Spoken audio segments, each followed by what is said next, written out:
Can Apple take the crown for the best performance laptop on the market? We are going to answer this question, and a lot more in the following paragraphs, but first we want to talk about why this device is really special. Usually, manufacturers rely on Intel or AMD when it comes to processors and AMD and Nvidia for their graphics cards. The truth is, Intel was in its own league for a long time, and this led to only incremental upgrades being made. Of course, Apple didn't like that. The result of this is the M1 chip. And now, it has found its way to the 16-inch MacBook Pro and is more powerful than ever. Do you know what is interesting? The laptop feels clunkier than it actually is. There may be a ton of reasons for that, but we feel that the main one is the rounded corners on the bottom panel, as well as the size of the keyboard deck. Nevertheless, the MacBook Pro 16 is only 17 mm thick and weighs 2.2 kg. Also, it is extremely well built. Looking at the keyboard, the typing experience isn't something super impressive as other people would tell you. Yes, it is miles better than the ill-fated butterfly one, but a regular ThinkPad will offer a much more pleasant experience in our view. However, it is surrounded by a couple of speaker grills, which are just part of the astonishing 6-speaker setup. Despite definitely having the space, Apple picked not to provide a regular-size USB port. On the bright side, the 3 Thunderbolt 4 connectors are paired with an SD card slot and an HDMI connector. Plus, the charging now happens through the MagSafe slot, instead of a Thunderbolt 4 port. However, having no USB type of ports is not the worst thing about the laptop. Unfortunately, there is no option to expand either the memory or the storage. You can take a look at our teardown video to see how to open the device. The display was a big talking point when Apple released this product.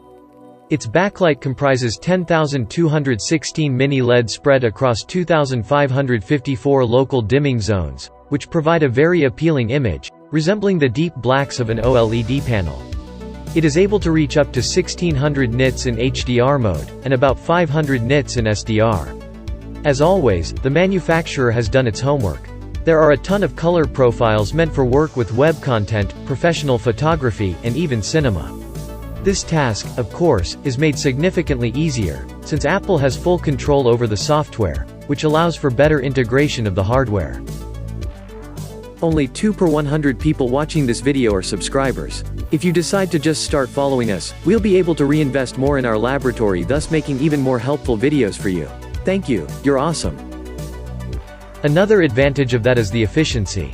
Combined with the low-power M1 chips, the laptop manages to last for more than 22 hours of web browsing, or nearly 16 hours of video playback. This is absolutely groundbreaking.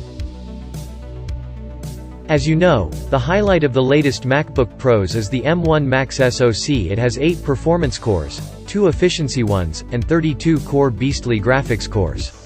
When it comes to pure performance, it copes really well with the top-tier competition from Intel and AMD. In some cases, the latter duo has an advantage, but Geekbench 5's results are in favor of Apple. What was more impressive, however, was the graphics performance of the M1 Max.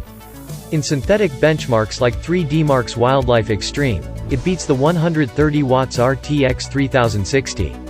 And when we consider real-life gaming, things get even more interesting. Rise of the Tomb Raider runs pretty similarly on the M1 Max, compared to the 100 watts RTX 3080. Yes, gaming on an Apple device is not that common, but the results are still very impressive.